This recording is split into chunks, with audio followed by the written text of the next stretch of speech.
ओम पूर्णमदः पूर्णमिदं पूर्णात् पूर्णमुदच्यते पूर्णस्य पूर्णमादाय पूर्णमेवावशिष्यते। ओम शांति शांति शांति। नमस्कार मित्रों, आज की वीडियो में हम बृहदारण्यक उपनिषद के दूसरे अध्याय के 5वें ब्राह्मण का जो 16वां मंत्र है उसका पाठ करेंगे। तो आइए देखते हैं कि ये मंत्र क्या कहता है। तो जो मंत्र वह कहता है, इदम वै तन्मधु दध्यांग अथर्वणो अश्विभ्याम उवाच। अर्थात यहाँ ही उस मधु को दध्यांग अथर्वण ने अश्विन कुमारों से कहा। तद एतद ऋषि पश्यन अवोचद। अर्थात उस ऋषि ने यह देख कर कहा, तद्वाम नरा सनये दंसुग्रम आविष्कृणोमि तन्यतुर्न वृष्टिम। अर्थात तुम दोनों के लिए उस प्राचीन नर के उग्र दंश को प्रत्यक्ष करता हूँ, जैसे गर्जन से वर्षा होती है। दध्यांग यन मधु आथर्वणो वामश्वस्य शीर्षणा प्र यदि मुवाच इति। अर्थात तब दध्यांग ने उस आथर्वण के मधु को उन दोनों अश्विनों के मुंह द्वारा इस प्रकार कहा। तो यहाँ पर जो है अभी हमको जो बताया जा रहा है वह पुराणों की कथाओं से संबंधित है। जैसे पुराणों में जो है हमको दधीची मुनि के विषय में बताया जाता है या अश्विन कुमारों के विषय में बताया जाता है। तो उस प्रकार से ही जो है यहाँ पे बताया जा रहा है। तो यहाँ पे क्या बताया जा रहा है? यहाँ पे बताया जा रहा है कि जो मधु है, जो कि हमने अभी इस ब्राह्मण में अब तक हमने बार बार जो सुना है कि अग्नि मधु है, पृथ्वी मधु है, प्राण मधु है, ये सब हमने जो देखा है, तो वो बोला जा रहा है कि वो जो मधु है उसको ही दध्यांग अथर्वण ने अश्विन कुमारों से कहा। और कब कहा? ये देख कर कहा। जब उन्होंने ये देखा, तब दध्यांग मुनि ने ये देखा कि सारे भूत के लिए जो है ये देवता मधु है और जो देवता है वह सभी भूतों के लिए मधु है। तो ये देख कर उन्होंने कहा, और उन्होंने जो है बोला कि अथर्वण, जो दध्यांग अथर्वण है, उन्होंने ये बोला कि इस प्राचीन नर के उग्र दंश को मैं प्रत्यक्ष करूंगा इस प्रकार से। ठीक जैसे जब गर्जन होता है तो गर्जन को देख करके वर्षा हो जाती है, तो हम ये बता सकते हैं कि गर्जन हो रहा है अर्थात वर्षा होगी। तो ठीक उसी प्रकार से जो है अनुमान से, इन बातों के अनुमान से जो है मैं ये बताता हूँ इस बात को। और तब जो है उन्होंने अश्विनों के मुँह द्वारा ये इसको कहा। अब यहाँ पे जो है जो बात हमको यहाँ पे बताई जा रही है वो बड़ी ही वेदों वाली बात हो गई। जैसे वेदों में यदि आप जाएँ, ऋग्वेदों के सूक्तों को देखें तो इसी प्रकार की बातें होती हैं। कुछ भी बेसर पैर की बातें होती हैं जब आप देखें उसको। तो यहाँ पे भी बेसर पैर की बात लग रही है ना। अब लोग क्या सोचते हैं? देखिए, लोग तो ऐसे ही सोचते हैं कि हाँ भाई, अश्व का घर, अश्व का सर है, और किसी तो देवता का अश्व का सर था। अब अश्व का सर है, मैं मना नहीं कर रहा हूँ उसको लेकर के, लेकिन यहाँ पे जो बातें हैं वो थोड़ी गहरी हैं, गहरी बातें हैं।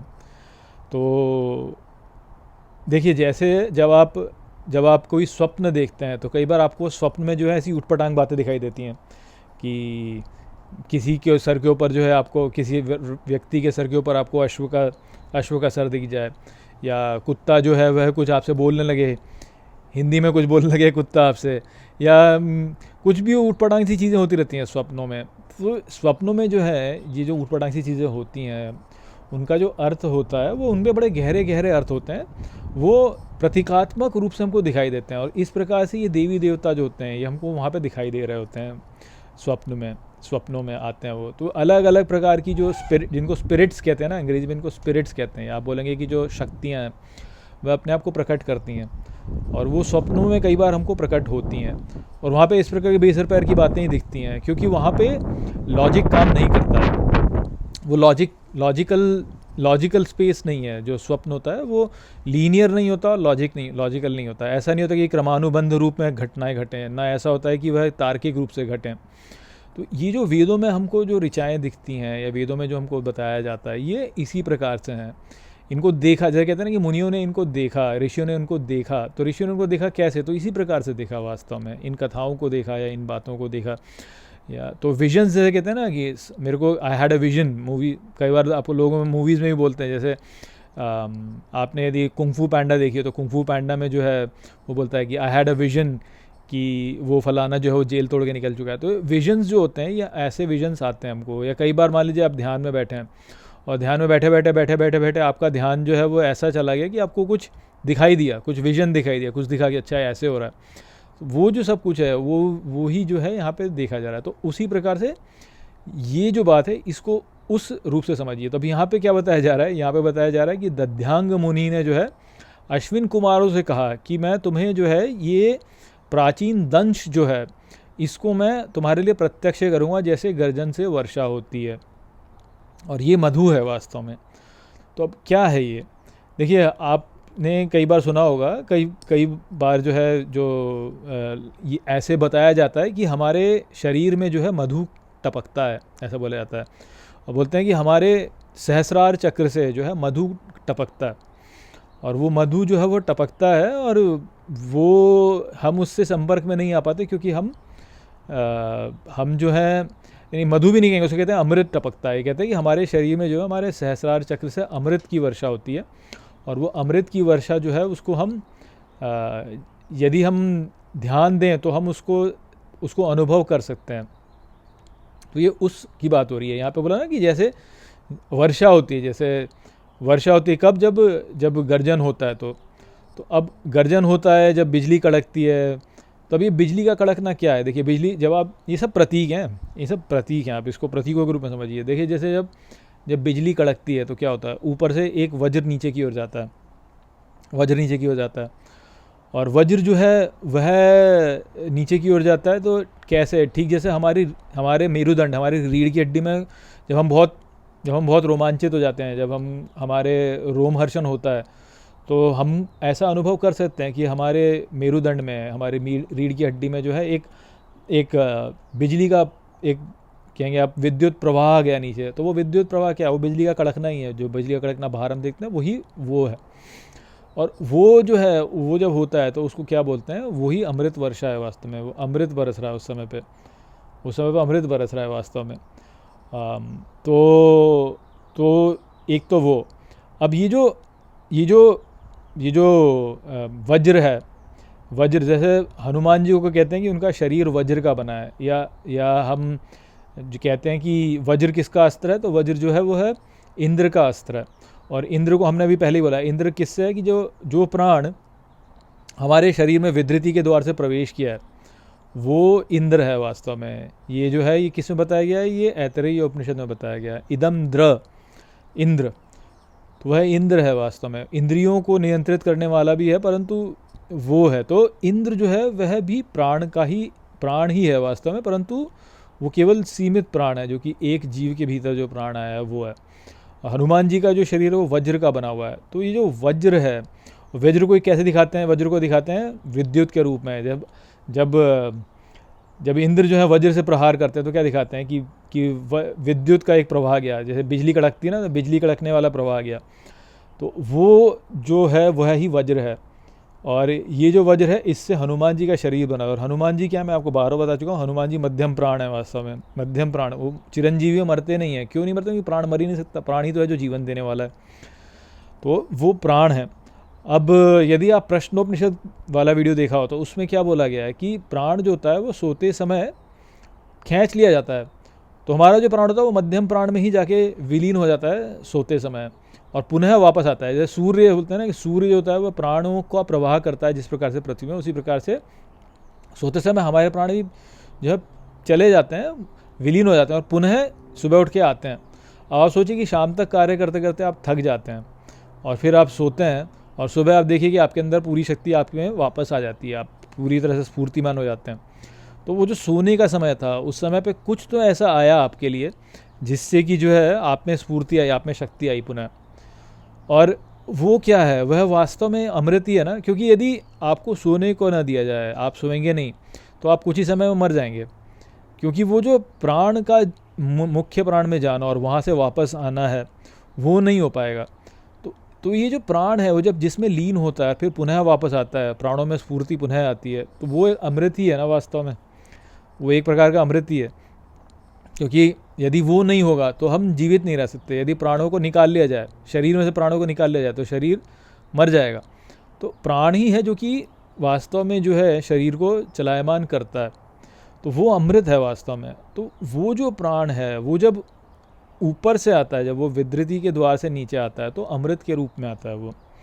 जब हम उसको श्वास लेते हैं, जब हम श्वास लेकर के उसको करते हैं तो ऐसा नहीं है, क्योंकि वो तो अंततः वो प्राण तो समाप्त होना है, क्योंकि हर श्वास के साथ में हमारा प्राण बाहर जा रहा है, हर श्वास के साथ में प्राण बाहर जा रहा है, हर श्वास के साथ में। तो जितने हमारे प्राण है, जितना हम प्राण हमें दिया गया है इस जीवन में, वो सारा प्राण जो है ऐसे श्वासों के द्वारा निकलता चला जाता है। तो श्वास से तो प्राण जो है वह जा रहा है, तो समाप्त हो रहा है, परंतु विदृति के द्वार से यदि प्राण बाहर निकले तो वह फिर अमरता को प्राप्त कर लेता है, ये बताया गया। तो ये जो विदृति का द्वार है क्या है, ये सहस्रार।